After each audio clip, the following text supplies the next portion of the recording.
बिस्मिल्लाहिर्रहमानिर्रहीम। नाज़रीन अस्सलाम वालेकुम, मैं हूँ इमरान वसीम। नाज़रीन आज 10 अप्रैल है, दिन है एतवार का और साल 2022। नाज़रीन गुज़िश्ता 24 घंटों में पाकिस्तान में बहुत कुछ बदल गया, पाकिस्तान में बहुत कुछ तब्दील हो गया और आइंदा आने वाले दिनों में मज़ीद ऐसी बहुत सारी तब्दीलियाँ पाकिस्तान के 22 करोड़ अवाम के सामने रोनुमा होने जा रही हैं। नाज़रीन 8 मार्च को वज़ीर आज़म इमरान खान के ख़िलाफ़ अदम एतमाद की वो तहरीक जो मुश्तरका अपोजिशन ने कौमी असम्बली के सेक्रेटेरिएट में जमा करवाई थी, रात गए अदम एतमाद की उस मोशन पर वोटिंग करवाई गई और मौसूल होने वाले नताइज की रोशनी में वज़ीर आज़म पाकिस्तान इमरान खान साहब को साबिक़ वज़ीर आज़म करार दे दिया गया। नाज़रीन आज के प्रोग्राम में हम बात करेंगे कि वो कौन सी 6 ऐसी गलतियाँ हैं जिसने वज़ीर आज़म इमरान खान को PM ऑफिस से, PM हाउस से वापस बनीगाला पहुंचा दिया।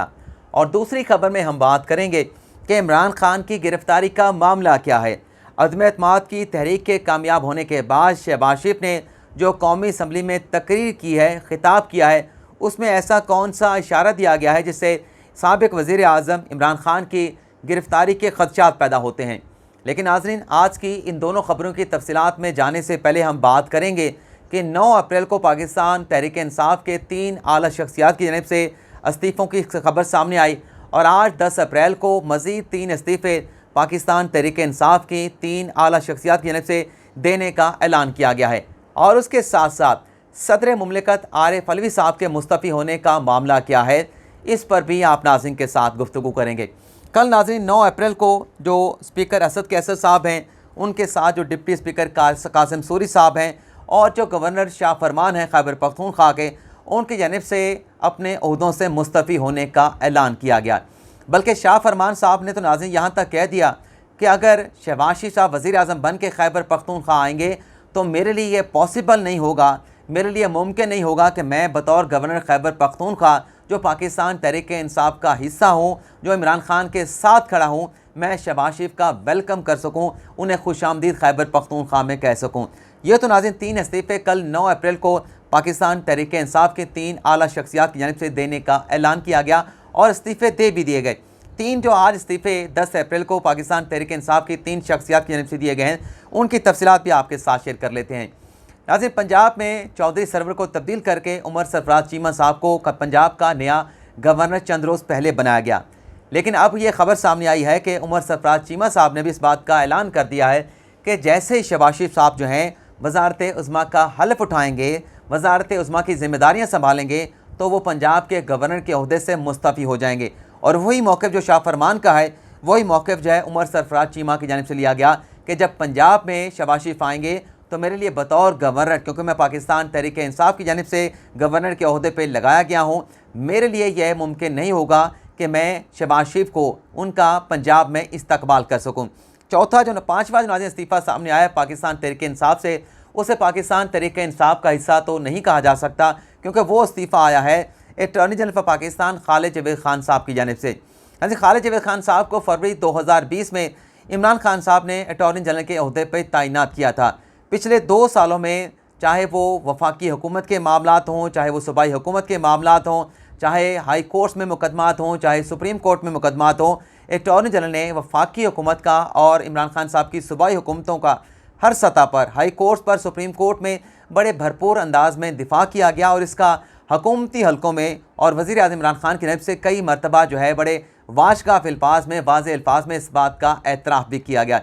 लेकिन नाज़रीन attorney general for Pakistan Khalid Javed Khan साहब ने जो डिप्टी स्पीकर कासिम सूरी की रूलिंग से मुतल्लिक सुप्रीम कोर्ट में मुकदमे की समाअत हुई और जिसमें उनकी जानिब से एक मौक़िफ़ लिया गया कि मैं डिप्टी स्पीकर कासिम सूरी की रूलिंग का दिफा नहीं करूँगा, उनके इस मौक़िफ़ की वजह से पाकिस्तान तहरीक इंसाफ के अंदर उनके ऊपर ख़ासी ज़्यादा भरमी का इजहार भी किया गया। मैं ये नहीं कहूँगा कि उनकी डिसरिस्पेक्ट की गई, उनकी इंसल्ट की गई, लेकिन ज़रा ये बताते हैं कि उनकी पीठ पीछे बहुत सारी उनके ख़िलाफ़ बातें की गई, उनकी बुराइयां की गई कि AG साहब का ये मौक़िफ़ लेने की वजह से कि वो डिप्टी स्पीकर कासिम सूरी की रूलिंग का दिफा नहीं करेंगे। सुप्रीम कोर्ट से जो फ़ैसला है वो पाकिस्तान तहरीक इंसाफ के ख़िलाफ़ आया, डिप्टी स्पीकर के ख़िलाफ़ आया, इमरान खान के ख़िलाफ़ फ़ैसला आया। ये नाज़रीन जब बातें हमारे खालिद जावेद खान साहब के पास पहुँची तो उन्होंने वैसे भी फैसला कर रखा था कि जब अपने साबिक जो चीफ जस्टिस से गुलजार अहमद रिटायर हो रहे थे, उनकी अपनी रिटायरमेंट के फौरी बाद उन्होंने ओहदे से मुस्तफ़ी या हो जाना था। लेकिन जब उन्होंने देखा कि एक सियासी महाज गर्म हो रहा है, अदम एतमाद की तहरीक के आने के चांसेस मौजूद हैं और अपोजिशन इमरान खान के खिलाफ जो है एक महाज बनाने जा रही है, तो खालिद जवेद खान साहब ने यह फैसला किया कि इस मुश्किल घड़ी में वो इमरान खान को छोड़ के नहीं जाएंगे। लेकिन जब उन्होंने देखा कि जो उन्होंने एक मौक़िफ़ लिया है, जो कि एक आइनी मौक़िफ़ था, कानूनी मौक़िफ़ था, सो मोटो केस में डिप्टी स्पीकर कासिम सूरी की रूलिंग से मुतल्लिक, तो उन पर किस तरह से पीठ पीछे उनकी बैशिंग की गई, तो वो अपने ओहदे से रिज़ाइन कर गए। वैसे अगर बैशिंग ना भी की जाती, ये भी आपको बता दें कि वो सदारती रेफरेंस के बाद और इस अस्कुद नोटिस केस की समाअत के बाद जो है अपने ओहदे से वो मुस्तफ़ी होने जा रहे थे और इस बात का वो फैसला कर चुके थे। छठा जो नाज़रीन इस्तीफ़ा आना है, वो इस बात का जो है इम्कान ज़ाहिर किया जा रहा है ज़राए की जानिब से कि जो गवर्नर सिंध हैं इमरान इस्माइल साहब, वो भी आइंदा आने वाले दिनों में अपने गवर्नर के ओहदे से मुस्तफ़ी होने का ऐलान कर सकते हैं। लेकिन यहाँ पर यह सवाल पैदा होता है कि जब तमाम गवर्नर रिज़ाइन कर रहे हैं, तो क्या जो सदर मुमलिकत आरिफ अलवी साहब हैं, वो क्या कंटिन्यू करेंगे सदर मुमलिकत के तौर पर? क्या वो भी जिस तरह से शाह फरमान ने, उमर सरफराज चीमा साहब ने और उसके साथ साथ जो इम्कान ज़ाहिर किया जा रहा है कि इमरान इस्माइल साहब भी जो है वो मुस्तफ़ी हो जाएंगे, तो क्या जो अपना सदर मुमलिकत साहब हैं आरिफ अलवी साहब, वो भी अपने ओहदे से जो है मुस्तफ़ी हो जाएंगे? क्योंकि इससे पहले हमने हमेशा देखा है कि जो भी सदर होता है, चाहे हुकूमतें चेंज होती रहें, कभी भी वो अपने ओहदे से रिज़ाइन नहीं करते, बल्कि उनका जो टेन्योर होता है 5 साल का, वो पूरा करके अपने ओहदे से सुबकदोश हो जाते हैं। होना तो यही चाहिए कि यहाँ पर भी सदर मुमलिकत जो है कंटिन्यू करें, लेकिन उनके लिए जो खदशात हैं, वो जो खतरात हैं, वो ये है कि जो मुश्तरका अपोजिशन है, वो कहीं ना कहीं ये फैसला कर चुकी है कि सदर मुमलिकत आरिफ अलवी का भी मुआवजा किया जाएगा। और अगर इस हवाले से कोई अमली इक़दाम उठाए गए, तो देखना ये होगा कि क्या सदर मुमलिकत अलवी साहब जो हैं मुआवजे का मुकाबला करते हैं या फिर मुस्तफ़ी होने का वो तरजीह देते हैं। अब हम बात कर लेते हैं कि इमरान खान साहब की गिरफ़्तारी का मामला क्या है। कल नाज़रीन जब शहबाज शरीफ साहब जो है अदम एतमाद की तहरीक के कामयाब होने के बाद ऐवान में खिताब कर रहे थे, शहबाज शरीफ ने कुछ बातें की। एक शहबाज शरीफ ने कहा कि हमने किसी से बदला नहीं लेंगे, यानी हम हुकूमत में आएंगे, मैं वज़ीर आज़म पाकिस्तान बनूंगा, लेकिन किसी से बदला नहीं लेंगे, किसी को जेलों में नहीं डालेंगे और किसी से इंतकाम नहीं लिया जाएगा। लेकिन फिर अगली जो बात शहबाज शरीफ ने की कि कानून और इंसाफ के मामले में कोई मदाखलत नहीं होगी, यानी कानून और इंसाफ के रास्ते में अगर कोई भी आता है, किसी ने करप्शन की है, किसी ने बदनज़मी की है, किसी ने ऐसे फैसले किए हैं जिससे ख़जाने को नुकसान पहुँचा है, तो इसमें हम कोई मदाखलत नहीं करेंगे। लेकिन साथ ही साथ ये भी कहा गया कि कानून अपना रास्ता बनाएगा। किसी ने करप्शन की है, किसी ने गलत फ़ैसले किए हैं, चाहे वो साबिक वज़ीर आज़म हो, साबिक वज़रा हो, उनके ख़िलाफ़ फिर कानून जो है अपना एक्शन भी लेगा, कानून कार्रवाई भी करेगा और कानून अपना रास्ता ख़ुद भी बनाएगा। ये जो नाज़रीन टर्म है, कानून अपना रास्ता ख़ुद बनाएगा, ये हमने सुप्रीम कोर्ट में कई मरतबा जज साहबान से सुनी है। और इसका मतलब यही होता है कि अगर किसी ने कुछ गड़बड़ की है, ख़जाने को नुकसान पहुँचाया है, कोई स्कैंडल सामने आएगा, तो फिर मुतलका इदारे को भेज दिया जाएगा, मुतलका इदारा जाने और वो करप्शन का स्कैंडल जाने, वो गिरफ़्तार करे ना करे। लेकिन जब कानून के रास्ते की बात की जाती है, जब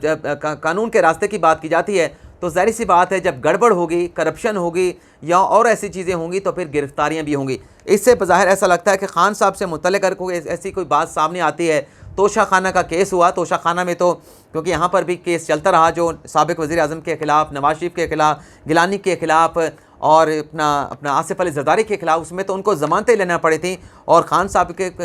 के भी तोशा खाना तहफ़ का बहुत ज़्यादा चर्चा है, जिसकी तफसीलात तो मांगी गई, लेकिन खान साहब ने नहीं दी। अब देखते हैं कि नई हुकूमत आने के बाद जो साबिका हुकूमत है, उनके क्या स्कैंडल सामने आते हैं और किस किस के स्कैंडल सामने आते हैं और किस किस की गिरफ़्तारियाँ जो है वो अमल में लाई जाती हैं मुतलका इदारों की जानिब से। लेकिन आज़ीन, जो खान साहब के ख़िलाफ़ अदम एतमाद की तहरीक कामयाब हुई है, जैसा कि मैंने अपने इंटरव्यू में बताया कि 6 ऐसी वजूहात हैं जिसकी वजह से खान साहब जो हैं पीएम ऑफिस से, पीएम हाउस से जो है वापस बनी गाला पहुँचे हैं। उन 6 गलतियों में नाज़रीन मेरी दानिश में जो पहली गलती है, वैसे तो बहुत सारी गलतियाँ हो सकती हैं, इंसान है, गलतियों का पुतला है, गलतियाँ होती हैं। तो पहली जो गलती खान साहब से हुई वो ये, मैं ये समझता हूँ कि जब खान साहब ने 2018 में अपने वज़ारत उज़्मा का मनसब का हल्फ़ उठाया था, तो एक उम्मीद पैदा हुई थी, एक एहसास पैदा हुआ था, एक उम्मीद लोगों के दिलों में ये पैदा हुई थी कि शायद पाकिस्तान में अब एक नई तब्दीली का आगाज़ होने जा रहा है। लेकिन खान साहब के साथ जो खान साहब को जो फ़ैसले लेने चाहिए थे, उस तरह से दिखा गया कि वो फ़ैसले खान साहब की जानिब से नहीं लिए गए, क्योंकि खान साहब अपने आप को खिलाड़ी भी कहते हैं, बतौर कप्तान पाकिस्तान क्रिकेट टीम को सर भी कर चुके हैं। तो जिस तरीके से क्रिकेट के मैदान में और बतौर खिलाड़ी उनका जानहाना मिजाज होता था, उन्होंने अपनी वज़ारत उज़्मा की जो इनिंग्स है उसका आगाज़ भी बतौर जानहाना वज़ीर आज़म के तौर पर किया।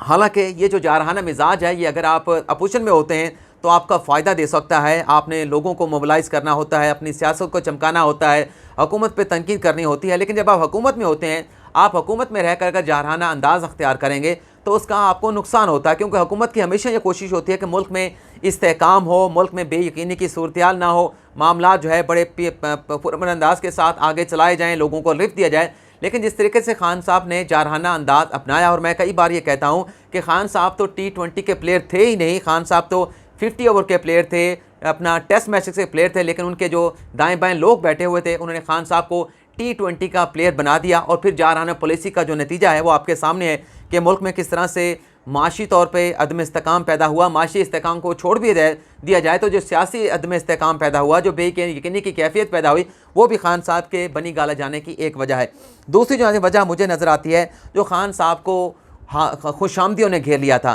क्योंकि बहुत सारे ऐसे हामी जो खान साहब के खुशामदी भी थे, वो खान साहब से कहते थे कि आपने जो एहतसाब का नारा लगाया है, इस एहतसाब के नारे से आपने पीछे नहीं हटना, क्योंकि अगर आप एहतसाब के नारे से पीछे जाएंगे तो अगले इलेक्शन में आपको अवाम वोट नहीं देंगे, क्योंकि अवाम ने आपको वोट इसलिए दिया है कि आप करप्ट लोगों का जो है वो एहतसाब करें। हालांकि खान साहब का जो नारा ये था कि मैं करप्शन को ख़त्म करूँगा, और जो करप्ट लोगों की बात है, चाहे शरीफ ख़ानदान की वो बात करते थे, चाहे वो जरदारी ख़ानदान की बात करते थे, उनके खिलाफ जो केसेस थे वो तो अदालतों में चल रहे थे। और अदालतों के अंदर खान साहब क्या मुदाखलत कर सकते थे, किसको NRO दे सकते थे? खान साहब के पास तो ऐसा अख्तियार ही नहीं था। लेकिन ज़ाहिर सी बात है, जो हामी थे, ऐसे जो खुशामद करने वाले थे, वो खान साहब को उभारते रहते थे कि इस तरह के बयानात दें, मैं NRO नहीं दूंगा, ये मुझसे NRO मांग रहे हैं, मैं इनको जेल में डालूंगा। हालांकि खान साहब किसी को जेल में नहीं डाल सकते जब तक अदालत का कोई हतमी तौर पर फैसला ना आ जाए। और हमने देखा कि अगर नैब ने किसी को गिरफ्तार किया, FA ने किसी को गिरफ्तार किया और उसमें बदनीयती साबित हुई, तो अदालतें ने उन शख्सियात को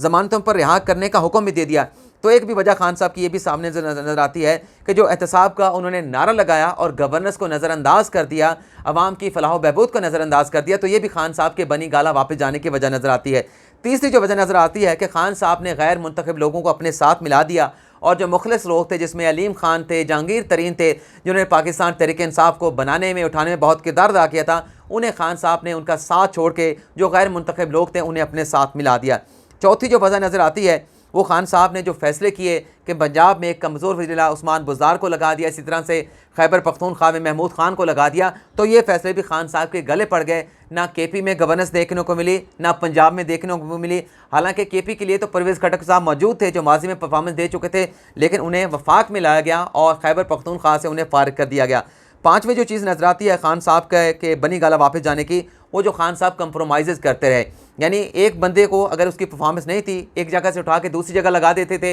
लेकिन हालांकि जब पहली जगह पे उसकी परफॉर्मेंस नहीं, तो दूसरी जगह पे वो कैसे बेहतर परफॉर्म कर सकता था। इसी तरीके से छठी जो वजह नज़र आती है वो महंगाई और गवर्नेंस की नज़र आती है। महंगाई को खान साहब कभी तस्लीम करते थे, कभी नहीं तस्लीम करते थे, कभी कहते थे महंगाई है, कभी कहते महंगाई नहीं है। तो खान साहब अगर महंगाई को कंट्रोल कर लेते तो शायद हालात इस नहज पर ना पहुँचते। सातवीं वजह खान साहब के वादे भी हैं, लेकिन मैं वादों पर ज़्यादा बात नहीं करूँगा, क्योंकि सियासी लोग वादे करते रहते हैं और वो तमाम बातें हुकूमत में आने के बाद पूरे नहीं होते। तो ये नाज़रीन 6 वजूहात मेरी दानिश में खान साहब के लिए जो है उनकी वापसी का जो है वो सबब बनी है, बाइस बनी है। लेकिन बहरहाल फ़िलहाल आपसे इजाज़त चाहेंगे। अगले प्रोग्राम में और भी बड़ी अहम खबरें, मौजूदा जो पॉलिटिकल डेवलपमेंट चल रही हैं, उनसे मुतल्लिक़ आपके खिदमत में लेकर आएंगे। लेकिन फ़िलहाल इजाज़त चाहेंगे। अल्लाह ताला आपका हामी नासर दुआओं में याद रखिएगा।